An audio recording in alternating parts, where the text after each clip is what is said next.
একটা phone call, একটা না দেখা মুখ, আর সেই অপেক্ষার যন্ত্রণা থেকেই জন্ম নিয়েছিল বাংলা গানের ইতিহাসের এক অমর সৃষ্টি। আজ শোনাবো সেই রহস্যময় নারীর গল্প, যিনি দেখা না দিয়েও চিরদিনের জন্য থেকে গেলেন একটি গানের ভেতরে। নমস্কার, স্বাগতম করকাকুচ্চি ইন্ডিয়াতে। বাংলা গানের ইতিহাসে কিছু গান আছে যেগুলো শুধু শোনা যায় না, অনুভব করা যায়। কিছু গান আছে যেগুলোর জন্মের পেছনে লুকিয়ে থাকে না বলা গল্প, অপূর্ণ অপেক্ষা, অচেনা মানুষের ছায়া। আজ আমরা এমনই এক গানের জন্মকথা শুনব, যে গান শুনলে আজও বুকের ভেতর হালকা কাঁপন জাগে, বড় সাথ জাগে একবার তোমায় দেখি। এই গান শুধু প্রেমের গান নয়, এই এক অদেখা নারীর গল্প, এক গীতিকারের অপেক্ষার ইতিহাস, আর তিন মহিরুহ শিল্পীর যুগলবন্দির অনন্য দলিল। এই গল্পে আছে প্রবাদপ্রতিম গীতিকার পুলক বন্দ্যোপাধ্যায়, সুর সম্রাট হেমন্ত মুখোপাধ্যায়, আর কণ্ঠের মাধুর্যে অনন্যা প্রতিমা বন্দ্যোপাধ্যায়। চলুন সময়ের পর্দা একটু সরিয়ে সেই 1974 সালে ফিরে যাই। প্রবাদপ্রতিম গীতিকার পুলক বন্দ্যোপাধ্যায়ের অনুরাগীর সংখ্যা কম ছিল না, তার মধ্যে নারী অনুরাগীদের সংখ্যাও ছিল চোখে পড়ার মতো। সেটা খুব অস্বাভাবিকও নয়। সুদর্শন চেহারা, সংযত ব্যক্তিত্ব, আর তার উপর সোনাঝরা কলম, সব মিলিয়ে এক আকর্ষণ অনিবার্য। 1974 সাল, ঠিক সেই সময় থেকেই পুলক বাবুর জীবনে এক অদ্ভুত অধ্যায় শুরু হয়। এক রহস্যময়ী নারী প্রায়ই তাকে ফোন করতেন, গান নিয়ে কথা হতো, কবিতা, শব্দ, অনুভূতি নিয়ে চলত দীর্ঘ আলোচনা, মাঝে মাঝে নিছক আড্ডা, কখনো প্রশংসা, কখনো নিঃশব্দ আবেগ। কিন্তু আশ্চর্যের বিষয়, তিনি কখনো নিজের নাম বলতেন না, ঠিকানা তো দূরের কথা। পুলকবাবু বহুবার জানতে চেয়েছেন, আপনি কে, একদিন দেখা করবেন? কিন্তু প্রতিবারই সেই অচেনা কণ্ঠ এড়িয়ে গেছেন, কখনো হাসিতে, কখনো অজুহাতে। তবু কথোপকথন থামেনি। দিনের পর দিন চলেছে এই অদ্ভুত সম্পর্ক, যেখানে ছিল কণ্ঠ আছে, মানুষ নেই।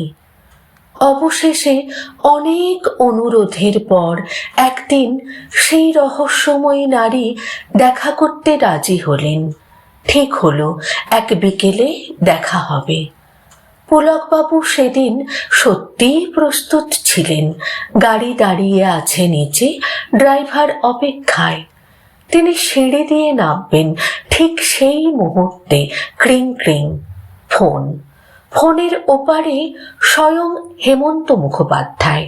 বললেন, কি ব্যাপার পুলক, এখনই আসতে হবে। প্রতিমা বন্দ্যোপাধ্যায় এসেছে, পুজোর গানের কাজ আছে।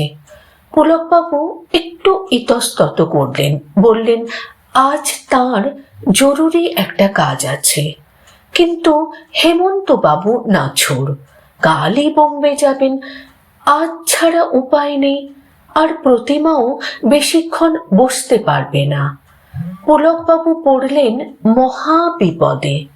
একদিকে বহুদিনের প্রতীক্ষিত দেখা, অন্যদিকে বাংলা গানের ইতিহাসের কাজ, শেষমেশ শিল্পীর দায়িত্বই জিতে গেল।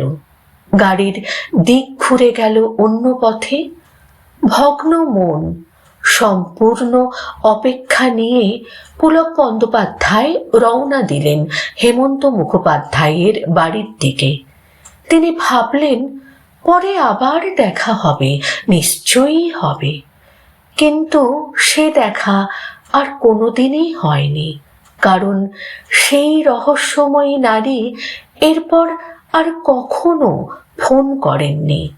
নম্বর ছিল না, ঠিকানা ছিল না, শুধু থেকে গেল এক অসমাপ্ত অপেক্ষা। কিন্তু সেদিন গাড়িতে বসেই অজান্তেই কলম চলতে শুরু করেছিল। অপেক্ষা, আকুলতা, না পাওয়ার ব্যথা, সব মিলিয়ে কিছু শব্দ ছোট্ট কাগজে লিখে ফেলেছিলেন তিনি। হেমন্ত বাবুর বাড়িতে পৌঁছে বললেন, একটু সময় দিন, লেখাটা শেষ করি। হেমন্ত মুখোপাধ্যায় বারান্দায় গিয়ে সিগারেট ধরালেন। ধোঁয়ার কুণ্ডলি ছাড়তে ছাড়তে আকাশের দিকে তাকিয়ে রইলেন। ঘরের ভেতরে প্রতিমা বন্দ্যোপাধ্যায় চুপচাপ বসে, নিজস্ব শান্ত ভঙ্গিতে। মাঝে মাঝে আর চোখে তাকান পুলকের দিকে, আবার হেমন্তর দিকেও। কলম খসখস করে চলে, কাগজে জন্ম নিচ্ছে অমর শব্দ। বড় সাধ জাগে একবার তোমায় দেখি। হেমন্ত বাবুর সিগারেট শেষ হওয়ার আগেই গান লেখা শেষ। পুরো ঘটনাটা পুলকবাবু খুলে বললেন দুজনকে। বললেন, এই অনুভূতিটাই গান, তোমরাই একে সুর আর কণ্ঠ দাও। তারপর যা হলো তা তো ইতিহাস। হেমন্ত মুখোপাধ্যায় দিলেন আবেগমথিত সুর, আর প্রতিমা বন্দ্যোপাধ্যায় সেই সুরে ঠেলে দিলেন আত্মার সমস্ত আলো অন্ধকার। রেকর্ডিংয়ের দিন প্রতিমার কণ্ঠে গান শুনে হেমন্ত বাবুর চোখ ভিজে উঠেছিল। তিনি মাথায় হাত রেখে বলেছিলেন, এই গানটা তোর চেয়ে ভালো আর কেউ গাইতে পারত না। প্রতিমা শুধু মৃদু হেসেছিলেন, আর সেদিন আবার হেমন্তবাবুর পায়ে হাত দিয়ে প্রণাম করেছিলেন। লতা মঙ্গেশকর একবার পিন্টু ভট্টাচার্যকে বলেছিলেন, প্রতিমা বন্দ্যোপাধ্যায়ের মতো শিল্পী থাকতে মানুষ অন্যদের কাছে কেন যায় সেটাই আশ্চর্য। হেমন্ত মুখোপাধ্যায়ও বলেছিলেন, লতাজির সংগ্রহে প্রতিমার গানের রেকর্ড আছে। তবু প্রতিমা বন্দ্যোপাধ্যায় ছিলেন নির্লিপ্ত। খ্যাতি নয়, নিখুঁত গায়কই ছিল তাঁর সাধনা। একজন শিল্পী শত শত গান করেন, কিন্তু মানুষের মনে থেকে যায় হাতে গোনা কয়েকটি গান, আর সেই কয়েকটি গানই শিল্পীকে অমর করে তোলে।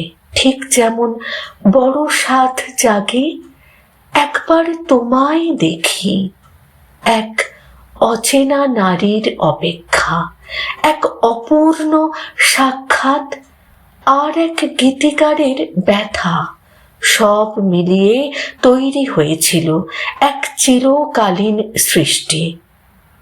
বন্ধুরা, গান কখনো শুধু সুর নয়, গান আসলে মানুষের না বলা কথা। আজকের এই গল্প যদি আপনাদের মন ছুঁয়ে যায়, তাহলে ভিডিওটি অবশ্যই লাইক করবেন, আপনাদের প্রিয় মানুষদের সঙ্গে শেয়ার করবেন। এমনই হারিয়ে যাওয়া গল্প, বাংলা সংস্কৃতির অমূল্য রত্ন আর অজানা ইতিহাস নিয়ে আবার ফিরে আসব করকাকুর্চি ইন্ডিয়ার নতুন পর্বে। ততক্ষণ পর্যন্ত শুনতে থাকুন গান, ভালোবাসুন স্মৃতি, আর বাঁচিয়ে রাখুন বাংলা সংস্কৃতিকে। ধন্যবাদ।